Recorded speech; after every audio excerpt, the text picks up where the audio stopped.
अक्सर लोगों में ये प्रॉब्लम होता है कि वो जैसे ही खाना शुरू करते हैं उनकी भूख ख़त्म हो जाती है और फिर उनको सारा सारा दिन भूख नहीं लगती।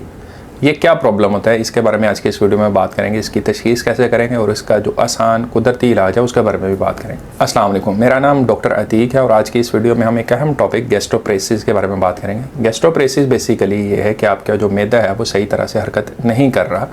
नॉर्मली जब हम खुराक खाते हैं तो वो 1.5 से 2 घंटे के अंदर अंदर मैदे से छोटी आंत के अंदर चली जानी चाहिए, लेकिन कुछ लोगों में जो मैदे की हरकत होती है वो नॉर्मल नहीं होती, जिसकी वजह से वो खाना कई घंटे वहीं पे पड़ा रहता है, जिसकी वजह से उनकी जो भूख है वो कम हो जाती है, उनका वज़न कम होने लगता है। खाना खाने के बाद पेट में गैस बनना शुरू हो जाती है, डकारें आती हैं, पेट फूला फूला रहता है। मुख्तलिफ़ किस्म की तेज़ाबियत की, IBS की और पता नहीं किस किस चीज़ की ट्रीटमेंट्स लेते रहते हैं, लेकिन उन्हें अफाका नहीं हो रहा होता क्योंकि उनकी जो बीमारी होती है उसकी सही तशख़ीस ही नहीं होती, जिसकी वजह से उनका इलाज प्रॉपर नहीं हो पाता। गैस्ट्रोप्रेसिस जो है वो ज़्यादातर उन लोगों में होता है जिनको शुगर का मसला हो, थायराइड का मसला हो या जिनकी कोई पेट की सर्जरी हुई हो, उनके अंदर ये ज़्यादातर प्रॉब्लम होता है। लेकिन कुछ लोगों के अंदर इडियोपैथिक यानी बगैर किसी रीज़न के भी ये प्रॉब्लम हो सकता है और पाकिस्तान में काफ़ी सारे लोगों के अंदर ये बगैर किसी रीज़न के भी ये प्रॉब्लम होता है। इस प्रॉब्लम की वजह से उन्हें भूख नहीं लगती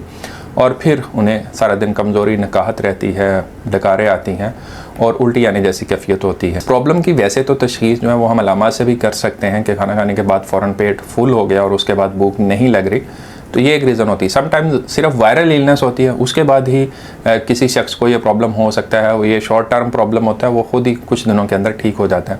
लेकिन कुछ लोगों के अंदर ये मुसलसल प्रोलॉन्ग लंबा अरसा चलता रहता है। तो इसकी तशख़ीस के लिए एक सिंपल टेस्ट होता है, उसको अंदर रेडियो एक्टिव खाना दिया जाता है, जिसके बाद उसको ट्रेस किया जाता है कि वो मैदे से कितनी देर में आपकी आंतड़ी में जाता है। अगर तो वो 1.5 से 2 घंटे के अंदर आपके मैदे से आंतड़ी में चले जाए तो इसका मतलब है कि आपके मैदे की जो हरकत है वो नॉर्मल है। लेकिन अगर ये खाना जो है वो 2 घंटे से भी ज़्यादा अरसा आपके मैदे में ही पड़ा रहता है तो इसका मतलब है आपके मैदे की हरकत ठीक नहीं है और आपको गैस्ट्रोप्रेसिस का प्रॉब्लम है। Sometimes doctor endoscopy test advise कर देते हैं ताकि चेक किया जा सके कि कोई अल्सर का प्रॉब्लम तो नहीं है, एच पाइलोरी का प्रॉब्लम तो नहीं है, क्योंकि मैदे की बीमारियों की अक्सर जो अलामत होती हैं मिलती जुलती हैं, इस वजह से फिर एंडोस्कोपी भी समटाइम्स करनी पड़ती है। इलाज की अगर बात करें तो ज़्यादातर लोगों के अंदर ये आप अपनी डाइट को बेहतर करने से ही इसको ठीक कर सकते हैं। खाने को पेट भर कर ना खाएं, खाने को दिन में 3 बार ना खाएं, 3 बार के बजाय 4, 5, 6 दफ़ा खाएं, थोड़ा थोड़ा करके खाना खाएं और खाने को अच्छी तरह चबा के खाएं ताकि जो आपके दांतों का काम है वो आपके मैदे को ना करना पड़े। इसके अलावा मैं अक्सर लोगों को अपनी खुराक के अंदर फाइबर को बढ़ाने की तजवीज़ देता हूँ, लेकिन जिन लोगों को गैस्ट्रोप्रेसिस का प्रॉब्लम होता है उनको अपनी डाइट के अंदर फाइबर का इस्तेमाल कम करना चाहिए, ऑयली तली हुई चीज़ों का इस्तेमाल भी कम करना चाहिए, क्योंकि ये भी वजूहत हो सकती हैं जिसकी वजह से आपके मैदे की हरकत जो है वो स्लो हो जाए। इसके अलावा खाना खाने के फ़ौरन बाद ना लेटे, खाना खाने के बाद तकरीबन 30 से 40 मिनट आपको सीधे बैठे रहना है ताकि जो है आपका मैदा जो है वो खुराक को आगे आंतड़ियों की तरफ पुश कर सके। अगर आप खाना खाने के फ़ौरन बाद लेट जाते हैं तो खुराक आपके मैदे से वापस आपकी खुराक की नाली में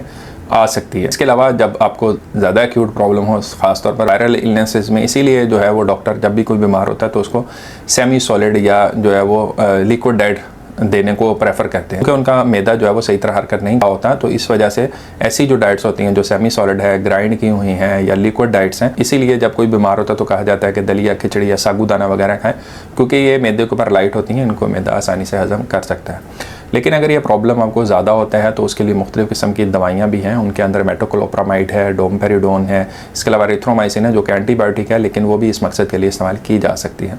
लेकिन ये दवाइयाँ हमेशा अपने डॉक्टर के मशवरे से इस्तेमाल करें। मैं बहुत ही कम दवाइयों के नाम अपनी वीडियोज़ के अंदर बताता हूँ, लेकिन अक्सर लोग फरमाइश करते हैं कि डॉक्टर साहब हमें दवाई बता दें, इलाज बता दें। तो हर चीज़ का एक तो इलाज जो है वो दवाई नहीं होती और दूसरा हर दवाई हर जो पेशेंट होता है उसके लिए सेम नहीं होती, उसकी कंडीशंस के मुताबिक मुख्तलिफ़ किस्म की दवाइयाँ जो हैं वो इस्तेमाल की जाती हैं। तो it is not like a shoe के ये जो है वो एक शू जो है वो सबको फिट आ सकता है। ये दवाई है, ये हर शख्स के लिए हमें देखना पड़ता है उसकी एज के लिहाज से, उसके बाकी रिस्क फैक्टर्स के लिहाज से कि कौन सी दवाई जो है वो उसको फ़ायदेमंद हो सकती है। इन सारी वीडियोस का मतलब ये होता है कि आपको अवेयर करना कि ये वाली डिजीज़ भी हो सकती है या दूसरी डिजीज़ भी हो सकती है, ताकि जब आप अपने डॉक्टर के पास जाएं तो एक इन्फॉर्म्ड डिसीजन ले सकें, आपको अपनी बीमारियों के बारे में, अपनी कंडीशन के बारे में कुछ ना कुछ आइडिया ज़रूर हो, तभी ही फिर आप डॉक्टर के साथ सही तरह से डिस्कस कर पाते हैं, वरना आप बहुत सारी चीज़ें जो हैं वो मिस कर सकते हैं। आखिर में इस दुआ के साथ अल्लाह आपको, आपके घर वालों को और तमाम अहले याल को अपने हिफ्ज़-ओ-मान में रखें। अगली किसी और वीडियो में फिर मिलते हैं, तब तक अपना ख्याल रखिएगा। अल्लाह हाफ़िज़।